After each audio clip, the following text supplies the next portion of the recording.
Hi friends, welcome to our channel. Let's know it. நாம இன்னைக்கு restaurant ஸ்டைல்ல chicken gravy எப்படி பண்றதுங்கறத பார்க்கலாம். முதல்ல இது பண்றதுக்கு தேவையான இன்கிரிடியன்ட்ஸ் என்னெல்லாம் பார்த்திடலாம். 1 கிலோ அளவுக்கு சிக்கன் எடுத்து வச்சிருக்கேன். 4 பெரிய வெங்காயம் நல்லா ஃபைனா சாப் பண்ணி எடுத்து வச்சிருக்கேன். 3 தக்காளி ரஃபா சாப் பண்ணி எடுத்து வச்சிருக்கேன். நம்ம தக்காளியை பேஸ்டா அரைச்சிக்க தான் போறோம். ஸோ நான் ரஃபா சாப் பண்ணி எடுத்திருக்கேன். அப்புறமா தேவைக்கு ஆயில் எடுத்து வச்சிருக்கேன். ஒரு 4லேருந்து 5 டேபிள் ஸ்பூன் அளவுக்கு கோகனட் ஆயில் எடுத்திருக்கேன். நீங்கள் எனி குக்கிங் ஆயில் யூஸ் பண்ணிக்கலாம். அப்புறமா கசகசா வறுத்து வச்சிருக்கேன். 1 டேபிள் ஸ்பூன் அளவுக்கு கசகசா இருக்கு.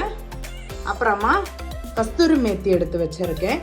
இதுவும் 1 டேபிள் ஸ்பூன் அளவுக்கு. ஒரு 15லேருந்து 20 முந்திரி பருப்பு எடுத்திருக்கேன். இதுவும் நல்லா ட்ரை ரோஸ்ட் பண்ணி எடுத்து வச்சிருக்கேன். ஒரு 6லேருந்து 7 வரமிளகாய் எடுத்து வச்சிருக்கேன். இதுவும் ட்ரை ரோஸ்ட் பண்ணி எடுத்து வச்சிருக்கேன். நாம இந்த கேஷ்யூ நட், அப்புறமா இந்த வரமிளகாய், அப்புறமா கசகசா, தக்காளி இது இவ்வளவுத்தையும் மிக்சியில சேர்த்து நல்ல ஒரு ஃபைன் பேஸ்ட் பண்ணி எடுத்துக்க போறோம். அப்புறமா 1/4 டீஸ்பூன் மஞ்சள் தூள், 1 டேபிள் ஸ்பூன் மிளகாத்தூள், 1 டேபிள் ஸ்பூன் தனியாத்தூள், 1 டேபிள் ஸ்பூன் கரம் மசாலா எடுத்து வச்சிருக்கேன். இப்போ நாம இந்த சிக்கன் கிரேவி பண்றதுக்கு ஸ்டார்ட் பண்ணிடலாம். இப்போ ஒரு ப்ரெஷர் குக்கர் எடுத்து வச்சிருக்கேன். ஹீட் ஆனதும் அதுல நாம எடுத்து வச்சிருக்க ஆயில் சேர்த்துடலாம். நான் இன்னைக்கு தேங்காய் எண்ணெய் யூஸ் பண்றேன். நீங்க இதுக்கு பதிலா நல்லெண்ணெய் கூட யூஸ் பண்ணலாம். இப்போ ஆயில் சூடானதுமே அதுல நாம ஃபைனா சாப் பண்ணி வச்சிருக்கோம் இல்லையா வெங்காயம், அதை சேர்த்துட்டு ஆயில்ல கலந்து விட்டுக்கலாம். நல்ல ஒரு கோல்டன் ப்ரௌன் கலர் வர்றது வரைக்கும் இந்த வெங்காயத்தை ஆயில்ல நல்லா ஃப்ரை பண்ணி எடுத்துக்கலாம். இப்போ பாத்தீங்கன்னா வெங்காயம் நல்லா கோல்டன் ப்ரௌன் கலர் ஆக ஆரம்பிச்சிருச்சு. இந்த நேரத்துல ஒரு டேபிள் ஸ்பூன் அளவுக்கு இஞ்சி பூண்டு பேஸ்ட் சேர்த்துக்கலாம். நான் இன்கிரீடியன்ட் லிஸ்ட் சொல்றப்போ உங்களுக்கு இஞ்சி பூண்டு பேஸ்ட் சொல்றதுக்கு மறந்துட்டேன். 1 டேபிள் ஸ்பூன் அளவுக்கு இஞ்சி பூண்டு பேஸ்ட் சேர்த்து இந்த ஆயிலே நல்லா ஃப்ரை பண்ணிக்கலாம். ஒரு 2 நிமிஷம் வதக்கி விடுறப்போ இஞ்சி பூண்டுடைய பச்சை வாசனை எல்லாம் அதுல இருந்து போயிடும். இப்போ இஞ்சி பூண்டு பேஸ்டும் நல்லா வதங்கிடுச்சு. இதுல நாம எடுத்து வச்சிருக்கோம் இல்லையா மசாலா, இது எல்லாத்தையுமே சேர்த்துக்கலாம். இந்த மசாலாவுடைய பச்சை வாசனை போறது வரைக்கும் இந்த ஆயிலே நல்லா வதக்கி விட்டுக்கலாம். இப்போ இந்த மசாலாவோட பச்சை வாசனை எல்லாம் போயிருச்சு. நாம வாஷ் பண்ணி எடுத்து வச்சிருக்கோம் இல்லையா சிக்கன், அதை சேர்த்துக்கலாம். இந்த சிக்கனையுமே இந்த ஆயில்ல நல்லா மிக்ஸ் பண்ணி விட்டுக்கலாம். அப்படியே ஸ்லோ ஃப்ளேம்லயே வச்சு நல்லா மிக்ஸ் பண்ணி விட்டுக்கோங்க. கொஞ்ச நேரத்திலேயே இந்த சிக்கன்ல இருக்கக்கூடிய மாய்ஸ்சர் எல்லாமே விட்டு வர ஆரம்பிக்கும். இப்போ இதுலயே நம்ம சிக்கனுக்கு தேவையான அளவுக்கு உப்பு சேர்த்துக்கலாம். சிக்கனுக்கு தேவையான அளவுக்கு நம்ம உப்பு சேர்த்துக்கலாம். சேர்த்துட்டு மிக்ஸ் பண்ணி விட்டுக்கலாம்.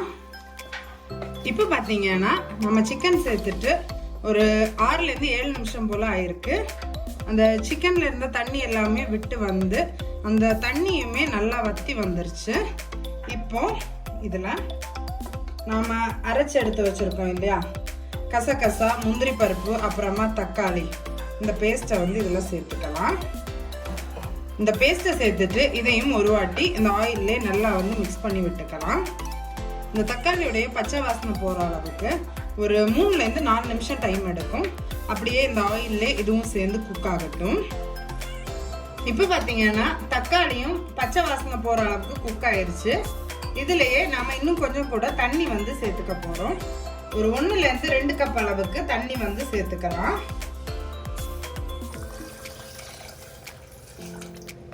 இதுலயே உப்பு காரம் எல்லாம் செக் பண்ணிக்கோங்க. செக் பண்ணிட்டு ஒரு லிட் வச்சு கவர் பண்ணி பிரஷர் குக் பண்ணிக்க போறோம். இப்போ நம்மளோட குழம்பு கொதிக்க ஆரம்பிச்சிருச்சு. இதுல நாம எடுத்து வச்சிருந்தோம் இல்லையா கஸ்தூரி மேத்தி, அதை சேர்த்துக்கலாம்.